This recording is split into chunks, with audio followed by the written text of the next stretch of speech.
Geek Myths, a novel about life, love, and the pursuit of sonic screwdrivers. Available in paperback and Kindle edition from Amazon. Scanning for audio.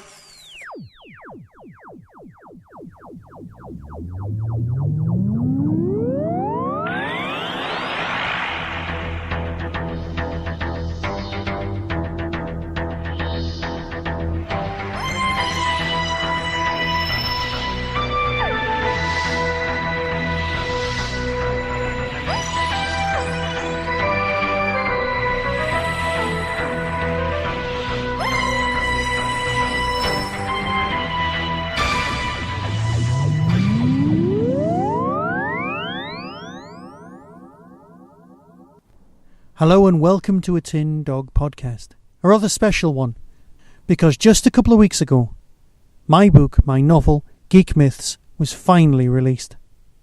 It's currently £8.99 in paperback and £2.99 in Kindle, available worldwide.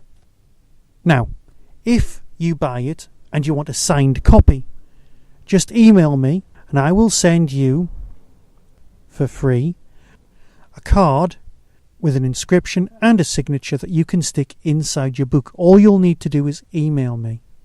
There'll be no extra cost or anything like that.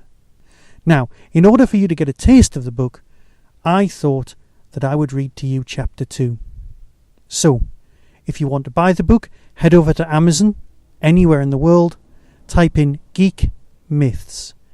Now, Amazon will try and correct it into Greek Myths, and it'll ask if you really want to search for Geek Myths. So click yes, and it'll come up. Or it might indeed just come straight up. Remember, please, if you enjoy the book, leave a good review. It would mean the world to me. Geek Myths, Chapter 2. Do you want jam on it? 6:20 p.m. In the second darkest corner of the pub, we wait. I imagine we wait like characters in a Guinness commercial. And just like the character from a commercial with a surfboard, I stare off into space. Unlike the character, I have no board. Normally we would be sitting in the actual darkest corner of the pub, but it has been captured by a crack troop of partially inebriated teenagers. Out of the corner of my eye, I catch them being both overly loud and surprisingly courteous. They seem to be constantly aware that they are both breaking the law and trying to look like they are over 18, a ballet of underage angst. It's neither a nice pub nor a bad pub. It is, however, our pub. Part of a chain with curry nights and easy wipe-clean menus, of wooden chairs and cast-iron tables, all with the sort of built-in wobble that take at least 2 beer mats to render steady enough to trust the safety of your drink to. A chain where every branch has the same name, and the button bandits all conspire to flash in sync as if they are the dominant life form, and the people in the pub are simply vermin encroaching on their electronically defined territory. There are several things that set this particular pub apart from any other. Firstly, it is in the same sector of Wood Moor shopping experience as Edge. And secondly, it doesn't have screens. The absence of plasma screens, combined with the absence of a music license, had been a fortuitous oversight made by someone on a middle management course. The current manager, a seldom-seen woman by the name of Ellen, was not going to put anyone right on that particular score. Steve was of the opinion that Ellen was the sort of woman who wore cufflinks. He also thought it best if we never discussed the fact, and yet he seemed to fail not to mention this on an alarmingly regular basis. It was a clear 36 hours after discovering that the manager's name was Ellen that we renamed the pub Ripley's. Steve usually likes to make out that it was his idea, but I strongly suspect that the small god of sci-fi made us all realise it simultaneously. The real name of the pub passed away from common use that very day. Oddly, no one ever suggested it calling DeGeneres after the other, more appropriate Ellen. We simply named it after Warrant Officer Ellen Ripley from good old LV 426 and let it stand. Deep in the second darkest corner of Ripley's, it is definitely not my round. And I am positive of this, as an ensuing argument has ended with Steve giving in and bringing over my randomly selected amber nectar. "What was that all about?" I ask Steve as he expertly places the lager onto our symmetrically placed beer mats. "What was what about?" "This morning." I look him square in the face, and I'm surprised by the blank stare that meets me. "You and Jeff, when I came in this morning." "Oh, that was nothing," he says sheepishly. Quentin looks on. "What's up with the ass manager today?" "If you know, it was the flumps." "Flumps? What, Pootle, Posy and Perkin?" "And Grandpa," finishes Steve. Again he leaves off, hoping that his exposition would be enough. Quentin cracks before I do. "What about the flumps?" "Well, you know that new woman in the games department? Red hair, stares a lot. Well, I was talking to her about old kids' TV shows." He seemed resigned to telling us the full story. "Like you do," Quentin and I say in unison. I'd started with the usual suspects. "Mr. Ben?" We begin listening. "Bagpuss." "Yeah. I was building up to Ludwig." "Ludwig. Nice," grins Quentin. I can see from his face that he is transported to a place made of cut-out animation and interesting voiceovers. And then she mentioned the flumps. Wistfully, Quentin whispers, "You know, I've not seen the flumps for years." "Me either, and I said so. And then she told me that they're on one of the children's digital channels." "Cool," I say, as I make a mental note to track the channel down. "She has them on DVD," Steve continues, dragging us back to the thread. "Yeah, but what's this got to do with Jeff? He had a hell of a face on him when he was talking to you." "Well," pausing for effect more than breath, "Red offered to show me her flumps." Quentin seemed incredulous. "I'm sure she didn't say it like that." "Well, no. Actually, she offered to loan me her DVD, but Jeff was passing, and he just thought she was offering me to look at her." That's ridiculous. Steve pulls the sort of face that people pull when they want to do a Frankie Howard impersonation, and does something with his hands that looks like he was having issues holding on to a pair of melons. "Oh, give me a squeeze of your flumps, missus." "It's just so wrong." Quentin shifts uncomfortably. "So you explained everything to Jeff?" Steve looks down, remembering the confusion. "Yeah, but he had started out on this whole inappropriate behaviour at work monologue and making people feel at home speech. Picturing my own chats with Jeff. What, the one where he cites the corporate vision, the one where he talks about the Edge family? Kind of both. He started on the family with a riff on the theme of corporate vision and then segued back into inappropriate behaviour. It'll be okay. Red thought it was funny and said she would bring in the DVD to show Jeff. Not that he'll believe her." Quentin smiles. "Guess it's not really his problem. He grew up in Canada after all. There's no reason that he would even have heard of the flumps." Steve stands up and crams his hands deep into his back pockets with such rapidity that it startles Quentin and me. "Anyway, enough flump chat. I have something to show you," he says, and he flattens out a warm and curling paper. "Oh God," I say involuntarily as I realise what the paper is. "A flyer for this year's SciCon." "No," I say flatly, "I can't afford it." For a fleeting moment, Steve's smile looks like Huey Green, and then he gently taps the paper. My eyes reluctantly follow the dancing nail, and it's pointing to a tiny image of Billy Piper standing next to Paul McGann.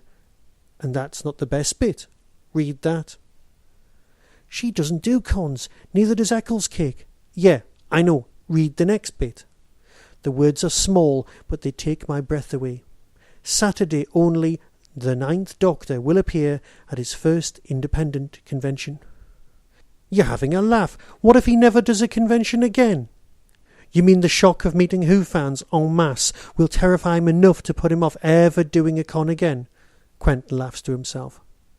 We have to go. The 9th Doctor, Eccleston, live, on stage. I never thought I would see the day when the 9th Doctor... I know there would be no convincing Steve against this trip, but my days of long queues and fancy dress evenings are far behind me. I can't bring myself to disappoint either Steve or Quentin. I'll have to see. I try to say in the same way I had heard parents tell their children when they hope the child will eventually forget, knowing that they won't. Lapsing into a moment's silence, we take a drink. Steve takes that moment's silence to take the conversation in a new direction. We've all been Debbie McGee'd. After years in his company, I've learned better than to interrupt one of Steve's monologues. Like the semi-pro he is, he waits and watches the other's slightly confused expressions. He waits for his customary 4 seconds and then begins to explain. Paul Daniels had this assistant. Classic Steve, start with something we all knew. And like all assistants, they have one job, to distract us from what's really happening. Somewhere to my left, I feel Jay stir, gathering himself to interrupt with another paranoid rant about the secret world government or his latest Diana theory. I could see that Steve had also noticed a potential derailing of his own diatribe express and quickly continued. This distraction is what's happened to us. We were all sold on this spangly and shiny future.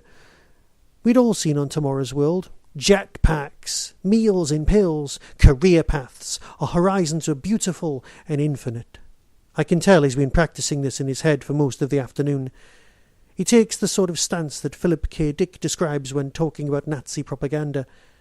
If I stare closely enough, I can actually see Steve grasping at the next part of his finely sculpted argument through his alcohol-enhanced reasoning that leads neatly to the rest of his rant.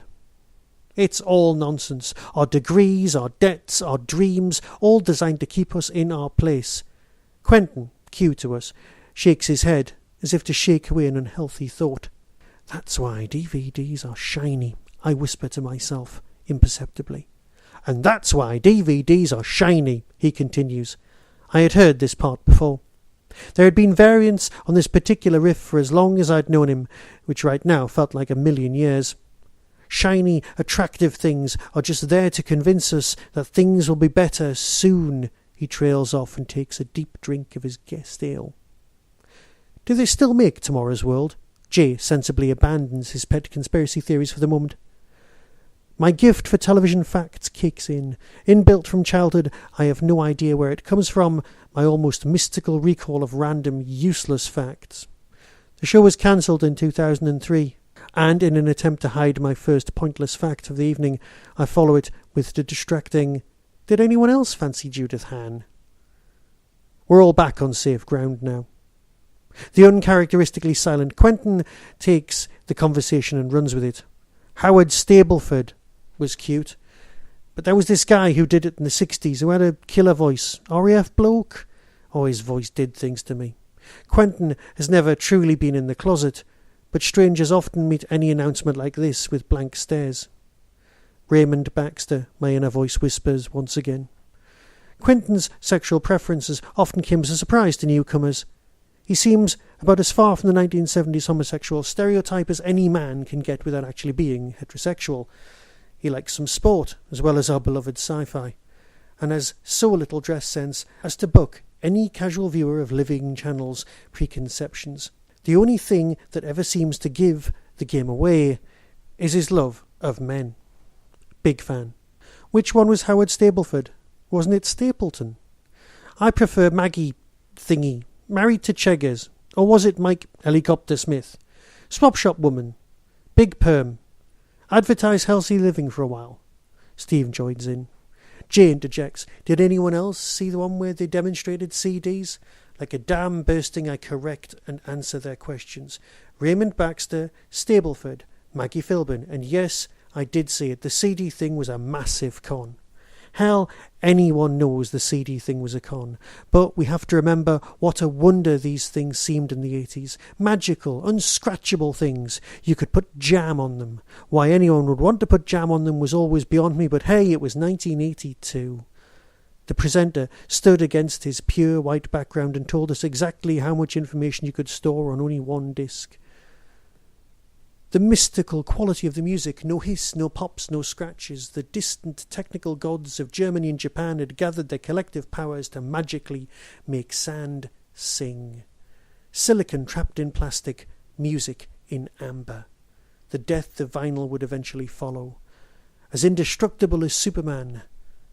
With a BBC canteen knife, the presenter illustrated just how impervious to damage these discs were by liberally sprinkling with a thick layer of strawberry jam on top of the disc, slipping it onto the top loader and pressing play. That was the trick, the sleight of hand. CDs play from underneath. The fact that the label's on the top is a bit of a giveaway. The magic trick of music. Magical, shiny, and a little bit disappointing, just like Debbie McGee, just like life. It's my round, and I have the sort of sinking feeling that only lager can quench. But the keys to my car are bulging in my pocket, reminding me of the long drive home, and I have never been one for risking a random police check. End of Chapter 2. Early September 2018 brings Hooverville, the best little Doctor Who convention in the world. Visit the Derby Court website for more information. That was the Doctor Who Tin Dog Podcast, available on iTunes, YouTube, Twitter, RSS, Vimeo, and across the internet. Doctor Who and its associated properties are all copyright and trademark of the BBC. No infringement is intended. Why not become a supporter by visiting patreon.com/tindog. Contact the show on tin-dog@hotmail.co.uk. The Tin Dog Podcast is a founder member of the Doctor Who Podcast Alliance.